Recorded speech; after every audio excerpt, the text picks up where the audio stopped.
In een laan, hier net zo 4 wij, stiet het levelijke stadje Ie, boppen op een terp. En om klokslag 8 komt Ie in de macht van een magische kracht en komt een merkersvrouw tot leven. Dags is er jood wat oors als oors, er komen gewone mensen langs. Aaltje en Ietje Levi, 2 zusjes uit de Westreen, binnen onbedoeld in Ie te lanen kwamen bij haar een huisdier Nuddel en ziekje het paad waarom naar huis. Dan komen ze een oud wetterputje in. Hallo? Hallo? Hallo? Hallo? Hallo? Waar ben je? Ik ben een weensper, ommers. We zieken Nuddel.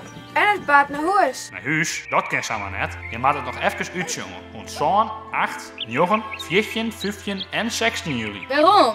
Dan zul je hem alles duidelijk worden. Want dan is het dieet van het jongsters van Ie. Waar? Hier in Ie. Nee, in Kalmersweg. Op Vlaarwij 183. Oh? Wil je weten hoe oft het oor in de zil met deze 2?